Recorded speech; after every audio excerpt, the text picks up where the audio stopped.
C'è chi ti promette la luna, chi ti promette le stelle, chi farà un nuovo universo se sarà il caso. Noi non ti promettiamo, facciamo. Media Triveneto, il nuovo network del Nord-Est. Chiama senza impegno lo 0434 31 63 25, orario ufficio, dal lunedì al venerdì. info@mediatriveneto.com.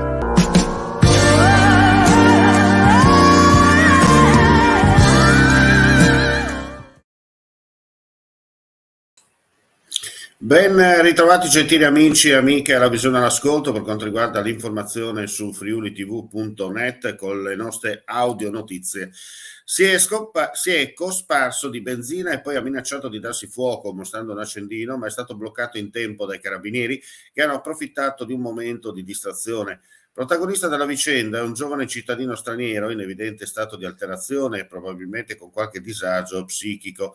È accaduto nella tarda mattinata di oggi negli uffici del servizio sociale di Trieste in via Mazzini.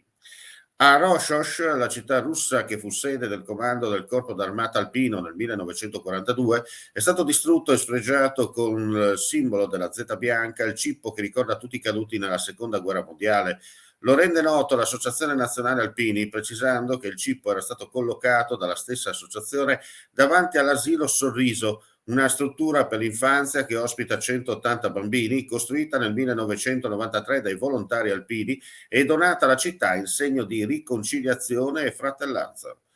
Oggi in Friuli Venezia Giulia su 4.076 tamponi molecolari sono stati rilevati 296 nuovi contagi, con una percentuale di positività del 7,26%.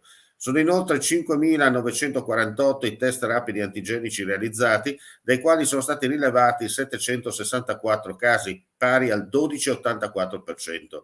3 persone sono ricoverate in terapia intensiva, mentre i pazienti ospedalizzati in altri reparti scendono a 144. Nella giornata odierna si registrano 4 decessi. E con questa notizia chiudiamo qui questa edizione live. Grazie come sempre per la visione all'ascolto. Non resta che augurare a tutti voi un buon proseguimento di giornata. Vuoi assaggiare una birra dove al suo interno scopri la specialità tipica friulana? Lumi Beer, il prodotto ricavato in 20 ettari di terreno coltivato orzodistico, biodiversità, performance ambientale. Lumi Beer nelle sue 5 versioni disponibili, 4 per consumo veloce e dissetante e la versione Magnum per intenditori. Lumi Beer si abbina a qualsiasi palato. Lumi Beer è un prodotto esclusivo Azienda Agricola Pancera, il buon seme, i buoni frutti.